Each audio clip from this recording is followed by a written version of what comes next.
Hey, this is Sydney from the library. And Dani, hello. And we are here for a special edition of Booked Up, Nothing But Books. We have gone through our nightstands and picked out our favorite books. No, just kidding. Yeah. These books all came from a website, a resource that you have access to with your Peters Township Public Library card called Novelist. And the reason that we're doing this is because in person at the library, we've had book tastings. Correct. So what's a book tasting, Dani? So a book tasting is where we do a sampling. No, not that. Please don't eat your books. You don't know where that book has been. No, just kidding. So a book tasting is a sampling of books that we have done in person in the library. We've served hors d'oeuvres and we've featured tasting menus. We have done this around themes. Our last book tasting was books about books. So we're doing this here on TV to give an opportunity to see more books, and we're going along with our summer reading kickoff. So our books today are about adventures. Adventures, yes. Loosely connected to the adventure theme. Our summer reading theme is Adventure Begins in the Library, or begins at your library. So as I said, all of these books come from a resource called Novelist. So we have a short video that's going to play on the TV, and we're going to talk about how you get to Novelist. So from the Peters Township website, we're going to go to ptlibrary.org. That's our website. And then under resources, you can go to all resources or books and audiobooks. From there, you scroll down to Novelist Plus and click where it says Novelist Plus in red. If you're accessing this from home, you will have to type in your PTPL library card number. Once you're here, you'll see fiction, nonfiction, as well as different age levels and lots of different categories on the side. So there's book club best bets for fans of, which features different fandoms or current shows. So let's just search for a book really quick. Remarkably Bright Creatures, that's been a pretty popular one. You might recognize the cover. Once you're in here, it's going to connect to our catalog and tell you if we have copies available, give you descriptions, award information, and also some read-alikes to the side. So if you have enjoyed a book and you're looking for your next great read and want something of a similar variety, you can go there to find it. You can also do their mood mixer and find different things that you might be looking for. If you really want something fast-paced and upbeat, there's a list of books for you, or you can just search by genre. So all the books we found come from somewhere on there. They have a summer reading one specifically for adults, but we started with for fans of. So our first book here is, oh no. Nope, that's okay. Never mind. Our first book here. Our first book here, which you can find under Novelist, is for fans of Dune. So with Dune 2 coming out and being super popular, this book is The Collapsing Empire by John Scalzi. How many sandworms does it have? It does not have any sandworms. It's not quite shame. that kind of book. Not Frank Herbert-ish. It's its own thing. In fact, I would compare this book to a like a space version of Game of Thrones. It is quite a lot of politics, plotting, a lot of where is this going, who's doing what, you can't trust anybody. It is called a, how do they describe it? A space opera. For the best way to go. There's actually 3 books in this series, although originally it was slated to have 10, but right now it is a trilogy. It is rugged, it's gruff, it's a bit body with snarky characters, and the basis is that humanity discovers the existence of an extra-dimensional field capable of transporting travelers to different worlds instantly and significantly depopulating Earth. Wow. Yeah, it's a lot of stuff happening. Yeah, there's a lot of stuff going on in this book. So if you like a complex world building novel, this is for you. Okay. Now, our first book, our second book is A House for Good Children, and this is for fans of Fall of the House of Usher. So this is a gothic horror and mystery that spans decades in a haunted house known as the Reeve, and this all takes place in England. It just came out last year in 2023. The story goes from 1970s to way back in the 2010s. Way back in the 2010s. And it features hauntings and ghost children, and it's for fans of the weird and macabre. I love that. I'm a fan of the weird and macabre. That sounds great. That sounds great. So our next book, tying into fans of, and also with a little bit of a sort of time travel element, is How to Stop Time. This is by Matt Haig. Many people might be familiar with Matt Haig's work because he wrote The Midnight Library, which is a very, very popular novel. This can also be, I would say, this is for fans of The Time Traveler's Wife and Life After Life. So a man with a secret rare condition that has enabled him to survive for centuries moves to London to become a high school history teacher, as one does, and considers defying the protective guardian's rule against falling in love. So Tom Hazard is 439 years old, but this is not a secret like in some novels. In fact, there is a whole society. So there's lots of people. There's not a lot of people, but there's people. Okay. It's kind of like aging in like dog years. Mm-hmm. So for like 15 years of our life, he only lives one, so he's 40-something. But there's an agency that protects this character. But then he breaks the rule and he falls in love. But the other exciting thing about this is that readers are treated to memories of his past, including encounters with Shakespeare, Captain Cook, F. Scott, and Zelda Fitzgerald. So there's a lot of adventure. It does. There's a lot of adventure in this book. Okay. Our next one is The Hurricane Wars by Thea Guanzon. And Mary and Diane talked about this on, I want to say maybe our February booked up episode, because it was in the romantasy category, so romance and fantasy. So this also came out in 2023, and it's for fans of Fourth Wing and Iron Flame. The fates of two bitter enemies with opposing magical abilities are swept together. It's a lot of politics, a lot of world building. There are dragons, but not as influential to the timeline or to the plot line yet as they are in Fourth Wing.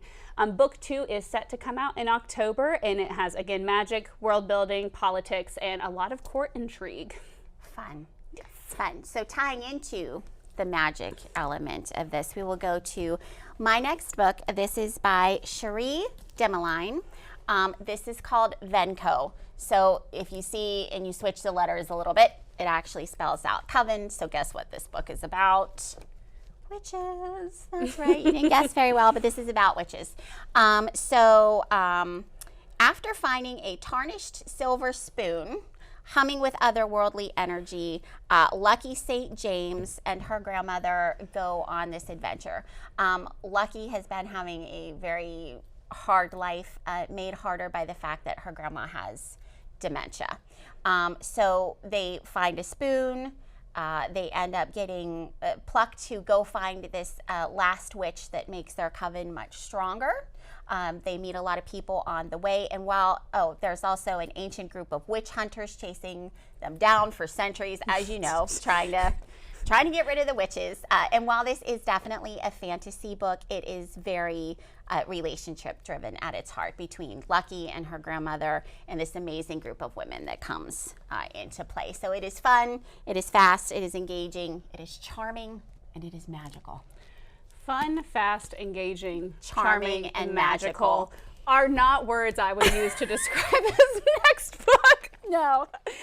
This is by the same author, though. So Cherie Demeline is a Canadian author, so this is a Canada Reads best pick, and it's won several awards in Canada. About said Canada, in Canada, but it is called The Marrow Thieves. So this is set in a futuristic dystopian world where teens are the main characters, and they focuses on the indigenous people of North America and how they are on the run and fight for their survival.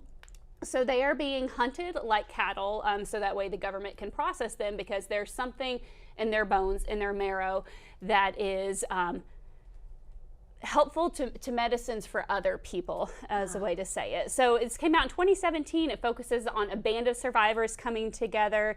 The world that it takes place in, it's around the Great Lakes, like north of them in Canada, and the Great Lakes have been destroyed by an oil pipeline that burst. So it's very dystopian, apocalyptic future that they're in. And it's also a coming of the age story. So at the very beginning, the main character, Frenchie, he's rescued when he's 11 by a group of people, and then it picks back up when he's 16. So he's also, in the same time, like trying to escape these people, he's also learning about his own culture and heritage because he's with another group of indigenous people. So there's a lot going on. That's in that. an adventure. A lot of stuff. That is definitely charming. An adventure. Charming. Charming.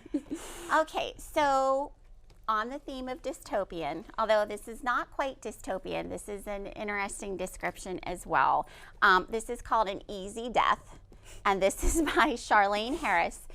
Again, a lot of people will be familiar with Charlaine Harris because she did the very, very popular Sookie Stackhouse novels, which the HBO TV show True Blood was based on, which was not like the books, and anybody that read those got real weird. So weird. Really weird. They definitely took some liberties. So this is not like the Sookies or the any of her other ones, except for the fact that it is familiar writing. Her characters are very well developed, and she really does world build. Speaking of world build, this is the most unusual combination of dystopian, magic, alternate history. Yeah, alternate history. It's also a Western, all wrapped up in one. It's very unique, and so I will say this. Guiding two wizards through the magic-weary country of Texoma, a gunslinging, navigating the Great Depression in the wake of FDR's assassination, searches for low-level magicians who may be able to save the Tsar. So there's a lot going on there. There's a whole new world. Things have changed. She's a gunslinger. She is a very strong written character, like Charlaine has done before. So it's fast and gritty. She's a strong character. It's just an interesting concept. And this was the first book in this series. This one came out in 2018. There are 5 books in this series out so far. So you busy. Can follow, which is what she's known for doing, because she really develops characters. So you can definitely follow, her through all of these other books through this character with Lisbeth. Sorry. Okay. There we go. Our next one is another historical-esque, history-esque. Well, this one's more history. Yeah. This is a true account of Hannah Massery's sojourn amongst the pirates, written by herself, by Catherine Howe. I always like it when the title says, this is by so-and-so, but then it's actually by someone else, because they're silly like that. So this is a historical fiction, and the adventure here is Hannah Massery's real-life transition to piracy. So she is a tavern maid, an indentured maid in, I think we're in Boston. Yeah, Boston, Massachusetts, when a series of fortunate or unfortunate events occurs. Depends on how you look at it. And now she's a pirate, lo and behold. So it's a dual timeline because it follows her in the 1700s as her life is changing and she's turned to a life of piracy, as one does. And then it also is in the 1930s where a professor rediscovers her diary. So she's piecing back together her life through her diary, and there's also a real life treasure hunt in there too. Awesome. So yeah, for fans of Our Flag Meets Death.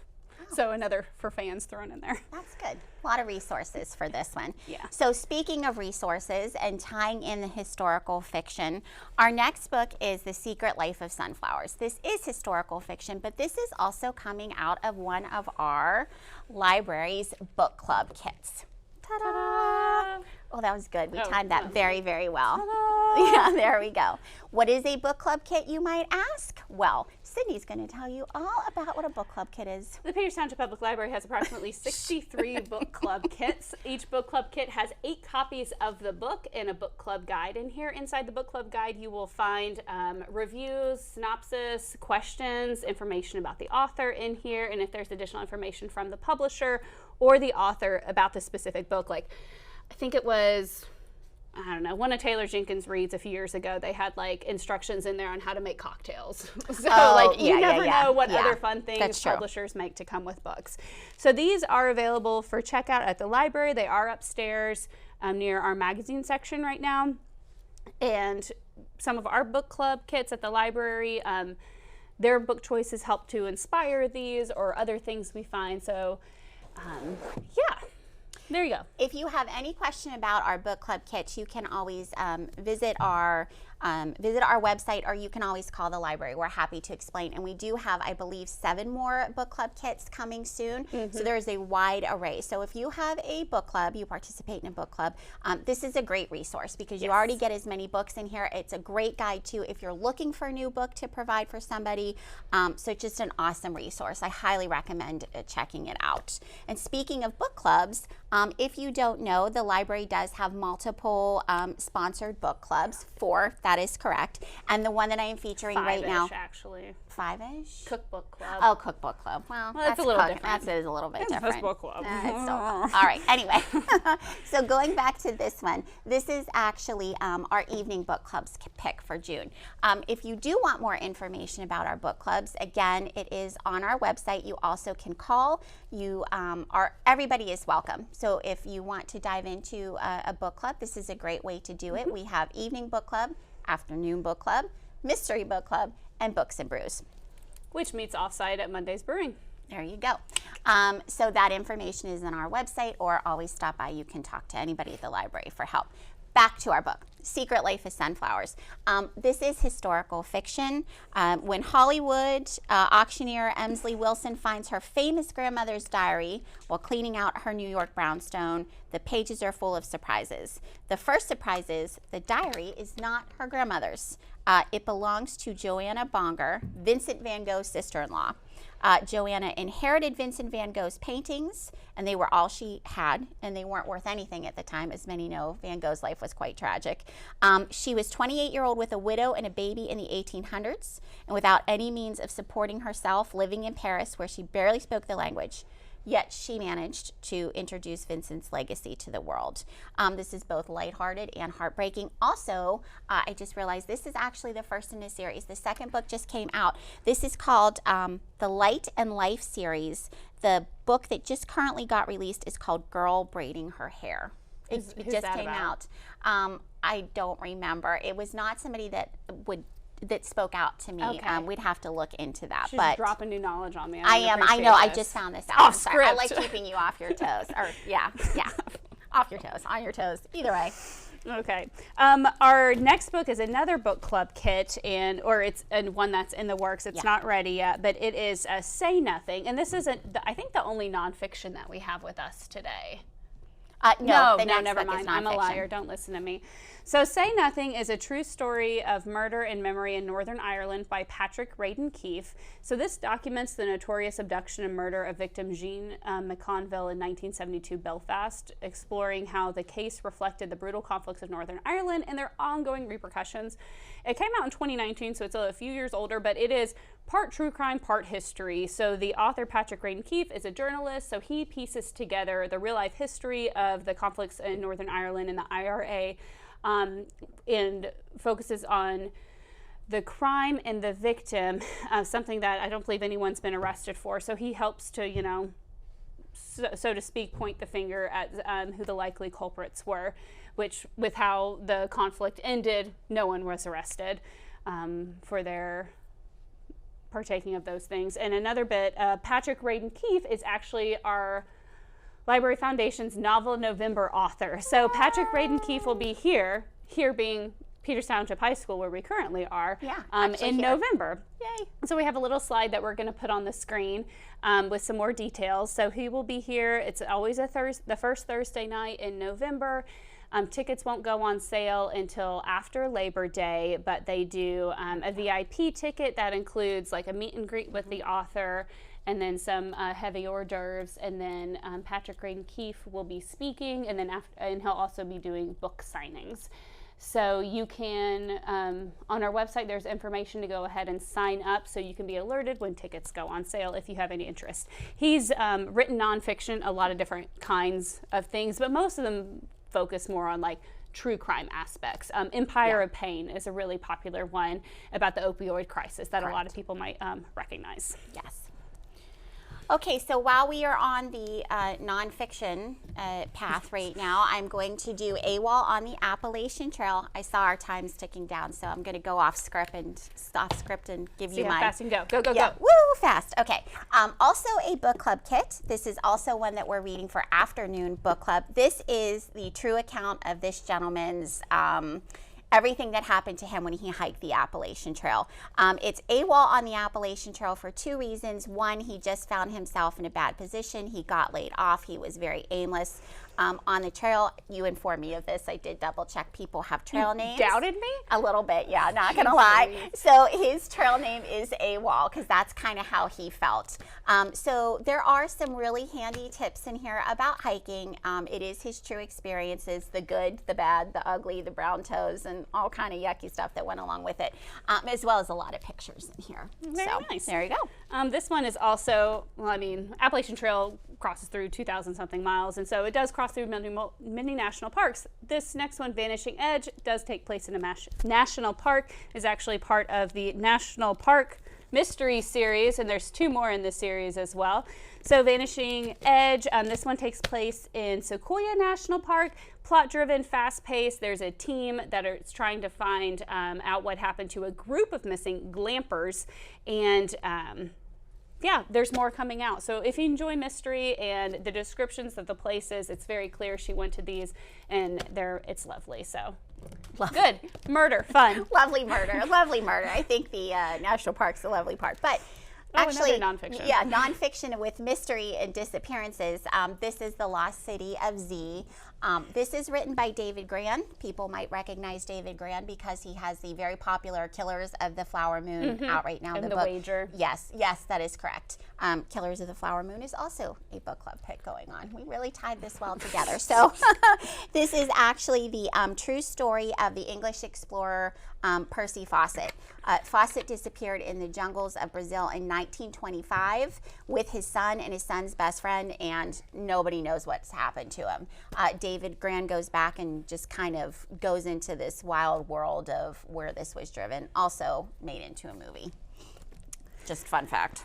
Murder, Murder, Murder. The Murder of Mr. Ma by John Shin Yen and S.J. Roseanne. Unlikely allies investigate the murder of Chinese immigrants, all stabbed to death with a butterfly sword. So this is written to have Holmes and Watson-esque dynamics and takes place in 1924. So there's a lot of period details and playful riffs on real-life historical characters as well. And it is first in a series. Oh, awesome. Next one's Murder Adventure. No, this one just came out in April. Oh, super new. So this one is a 2021, also murder, but cozy murder. This type of genre is called a cozy mystery, so it's not necessarily graphic. Everything wraps up. Gentle murder, if that's a thing. I don't know. We're gonna go with that. Lila's life has become a rom-com cliche. She went back to help her aunt's restaurant. She has a bunch of overbearing aunts commenting on her looks and her love life and all that good stuff. Getting a bad food review. Turns out the critic is her ex-boyfriend. Of course, why would it not be? And then guess what? The ex-boyfriend dies, and she is the one charged with murder. So yeah, this is also the first in the series, the Tita Rosie Kitchen series. This is book number 2. So if you like a good cozy mystery, this one I think is for you. Stop laughing at me. I'm not. You are. I love cozy Cozy mysteries. Cozy murder. Happy murder. Up next we have You Only Call When You're in Trouble, which are words my mother said to me many times. What I say to my kids. This one also just came out in 2024. It's a humorous read, literary fiction, which means it's not a murder, it's not a mystery. It doesn't fall into not science fiction, not fantasy. It's just real people living their lives and things might happen. So it features an unhappy family with complex and flawed characters with terrible things happening to them, and it's also a comedy of manners. Terrible things, comedy, family. That seems right. So a little real bit life of everything. We're gonna move into Mrs. Plansky's Revenge. This just came out in 2023. This is by Spencer Quinn. He wrote the really popular Chet and Bernie series. So if you like his writing style, you will like the writing of this. This is super cute. Mrs. Loretta Plansky, a recent widow in her 70s, refuses to be another victim. She gets scammed. And she assumes it's her family because her family is always asking her for something, but it's not. So she ends up on a whirlwind adventure to a small village in Romania to get both her money and her dignity back. Basically Taken. With like a man called Ove, like mixed together, married. You're gonna root for Mrs. Plansky the whole way. You're gonna root for her in her adventure to get her money back. Okay. I think we got a little out of order at some point. We but did that's get a little okay, out of order. Because... You want to go? You want me to go? We have 2 minutes left. I can do this one real quick. Do the witches. Yeah. So we skipped a witch earlier. This is A Witch's Guide to Fake Dating. And this is first in a series, lighthearted, cozy romance. Witches, fake relationship, lots of relationship tropes. And the second one is called A Demon's Guide to Wooing a Witch.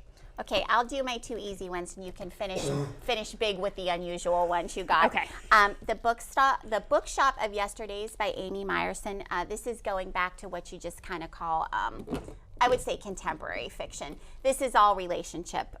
There's a family, there's a lot of secrets in the family, there's a falling out, and then also there are scavenger hunts. She has to go back, save her uncle's bookstore. The uncle always provided her with a scavenger hunt. A lot of literary references in this book. It's definitely more contemporary and definitely family and relationship driven. And I will do my last one, The Glass Hotel by Emily St. John Mandel. Again, you might recognize this author. She wrote the book Station 11, very popular. So this is one of her latest books. That one came out in 2020. This is an award-winning novel. Again, there's a lot of stuff happening in this one. It kind of reminds me of The Goldfinch, just taut and tight the whole way through there. If anybody, very literary-driven, interesting story. I'll let you finish. Okay, we're getting real weird. So last one, second to last one is The Edge of Sleep. Everyone, whenever they go to sleep, dies. That's a great way to sum it up. Thank you. And the second to last one, Tusk of Extinction. Future, all the elephants are dead. They put a scientist consciousness into a woolly mammoth to try to teach them how to be mammoths. You can't even It's so explain weird. this one. It's so fun. Okay. Yay, books. Thanks for joining us today. Yeah, I think we covered it. Again, for any recommendations or anything that you might want to look, you can use novelists like we showed you. So many resources pop by the library you can ask, and hopefully you have a good adventure this summer with our adventure summer reading kickoff. Okay, bye guys. Thank you. Thank you. Everybody dies when they fall asleep. That's a